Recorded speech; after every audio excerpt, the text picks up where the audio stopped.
Hello, everyone.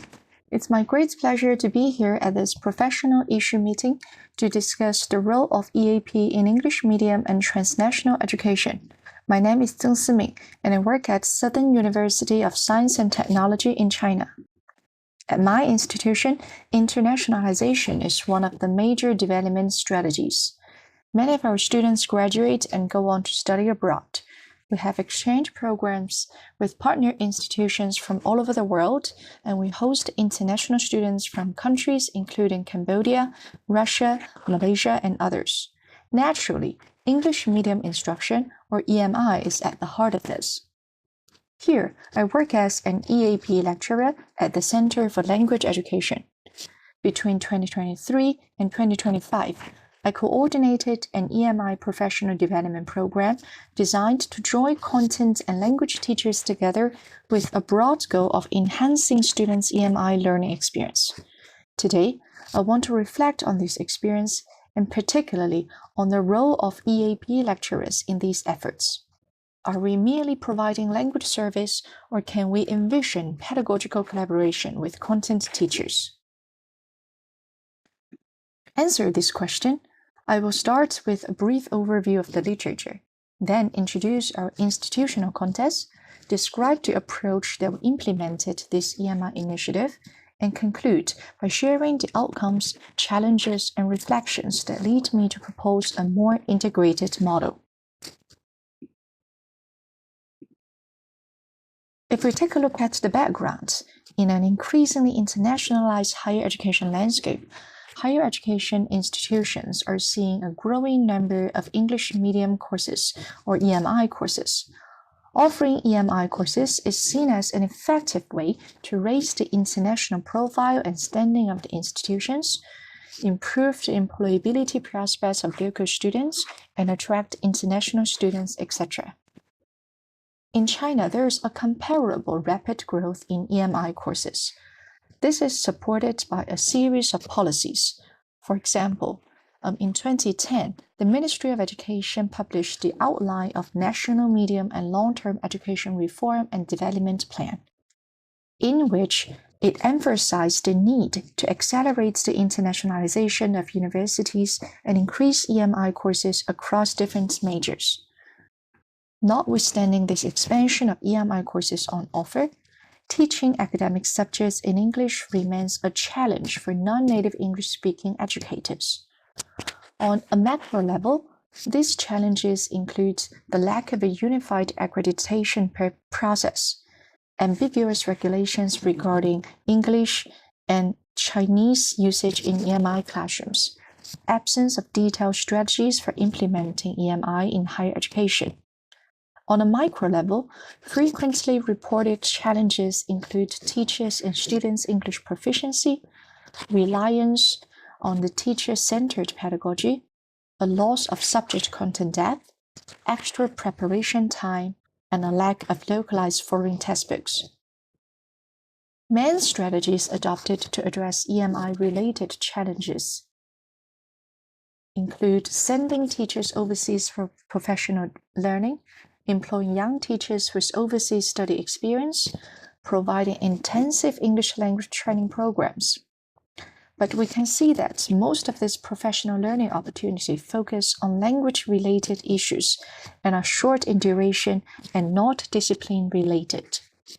Facing these challenges, we found EMI educators to be inadequately supported. It was against this backdrop of rapid expansion and inadequate support that our university sought to develop our own response. Next, let me introduce our specific institutional context. Our university is a research-intensive institution where internationalization is a core development strategy. This is visible in our STEM foundational courses, such as mathematics, physics, and an introduction to life sciences. All these STEM foundational courses are offered in dual streams, both EMI and bilingual. Our EMI lecturers reported that their most frequent use of English is in slide design, which is the static content, while they use English the least in facilitating student discussion or classroom management. When asked about student difficulties, lecturers overwhelmingly identify disciplinary vocabulary and expressions as the primary barrier. To support EMI implementation, our center has crafted a robust English language provision. It begins with a pre-sessional program for incoming students, followed by a three-tiered in-sessional framework that support them as they progress their first and second years in college. To meet students' increasing academic demands, we provide EAP courses focused on cross-disciplinary academic literacy. We also offer electives such as scientific writing and cross-cultural communication. So, as you can see, our students have the content courses and language courses. Our EMI initiatives aims at the other ends, the teachers. We aim to provide informal, ongoing professional learning program to improve EMI educators' ability to teach in English.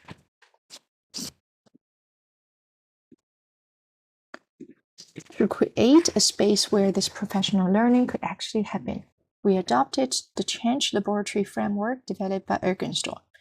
In our version, we brought together a diverse group of stakeholders, including content teachers, language teachers, and educational administrators in a collaborative setting. The physical arrangement was purposeful.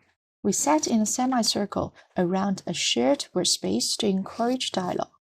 Guided by activity theory, our discussions were facilitated by mediating tools such as prompts from EMI literature and problems emerging from EMI classrooms.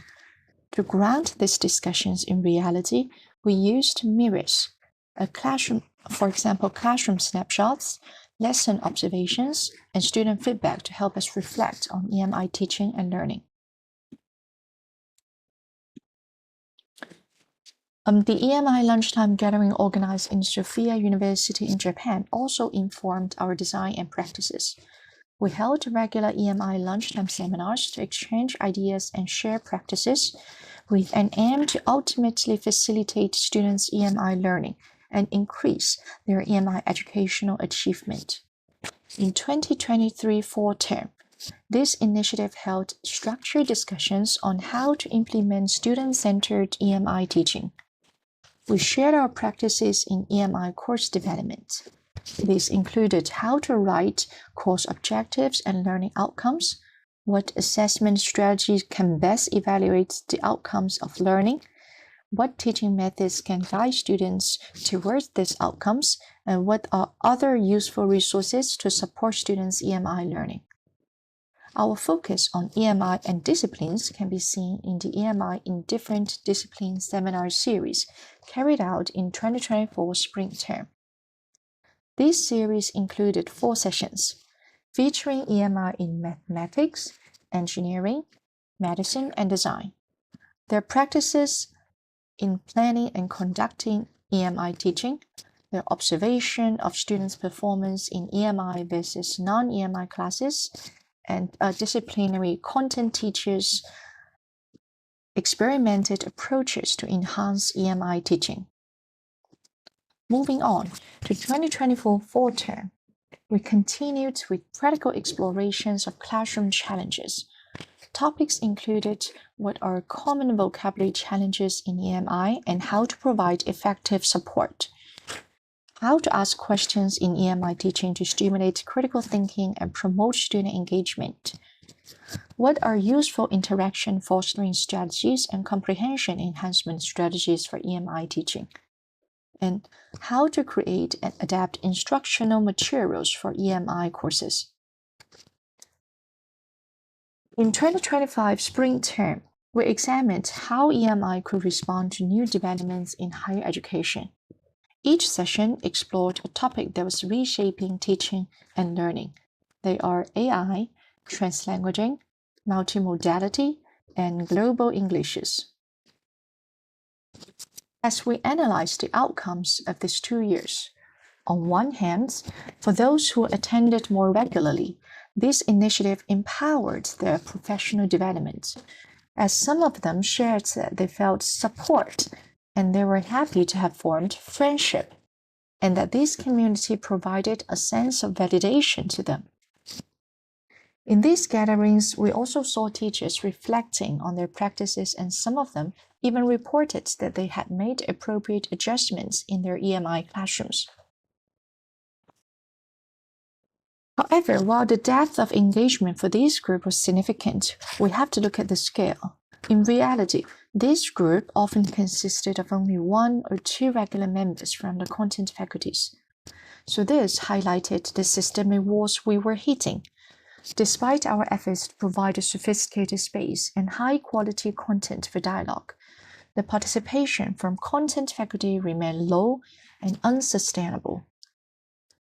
But perhaps more telling than the numbers was the nature of this interaction. Even when colleagues did join us, many left with doubtful looks. Their expressions seemed to say, "Why aren't you giving us something quicker and more applicable?" This revealed a mismatch of expectations. They were looking for quick linguistic fixes for both them and students, while we were hoping to develop deeper, more time-intensive pedagogical partnership.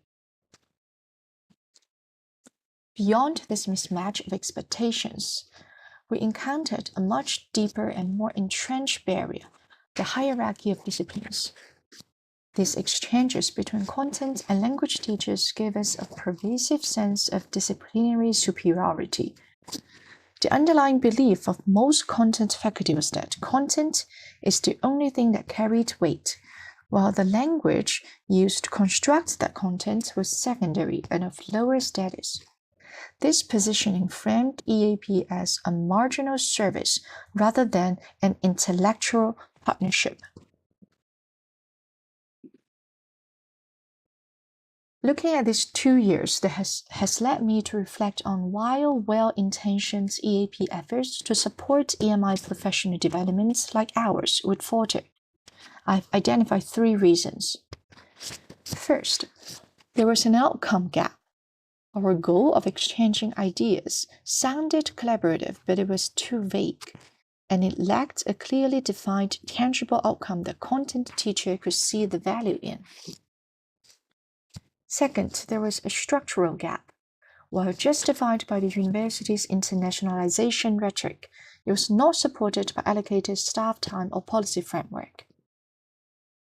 And most importantly, there was the cultural gap. Entrenched academic hierarchies and disciplinary boundaries make transdisciplinary engagement difficult. To bridge the outcome gap, we need a goal that is more concrete than a simple exchange of ideas. And we need to move from remedial language support toward pedagogical collaboration with a concrete outcome of developing an integrated curriculum. Language is not a separate body of knowledge to be learned alongside content, nor is it a generic ability that can be taken for granted in EMI education. Rather, content and language are inseparable. Language is the primary medium through which disciplinary knowledge is communicated, understood, interpreted, and analyzed. By co-developing an integrated curriculum, language and content teachers can decide together, for example, which disciplinary genres are essential for the students to learn, how to explicitly scaffold the complex interpretation and analysis required in their field, and what specific communicative tasks will help students truly understand their content.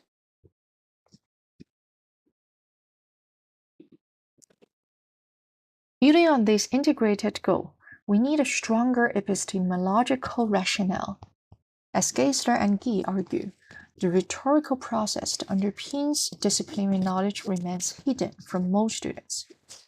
Students are often taught to view tests merely as repositories of knowledge, explicit in facts but unseen in how they are constructed.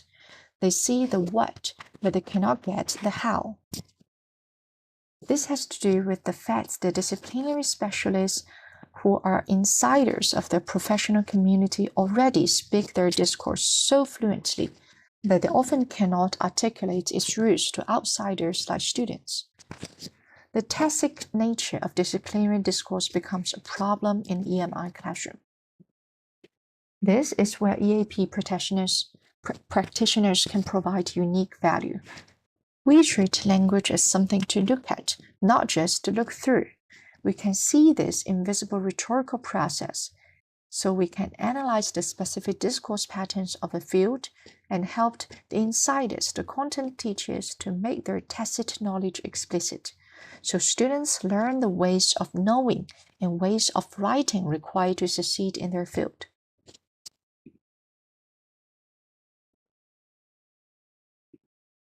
My final reflection addresses the structural gap. We can shift our focus away from rigid departmental hierarchies towards the life reality of our students. Every day, students in EMI courses are already navigating a complex intersection of content and language. This presents an opportunity to investigate students' actual experiences and strategies. For example, what specific linguistic cues do they miss during a lecture that causes a content misunderstanding? And what strategies do they use for reading a textbooks, which they encounter highly specialized rhetoric? By understanding how they successfully or unsuccessfully integrate language and content, we can turn an insight from this to co-developing a curriculum that is reactive to actual student needs rather than our own assumptions. To conclude, this program has opened a multidisciplinary space for faculty development and peer learning. However, it also highlighted a critical tension. Informal EAP efforts for EMI professional development lack a measurable framework required for sustainability. To move forward, we must reimagine the EAP practitioner's role as an active agent in knowledge construction and communication within disciplines. Therefore, I propose to investigate the specific strategies learners use to learn disciplinary knowledge in English to inform a more integrated curriculum design. And thank you very much for listening.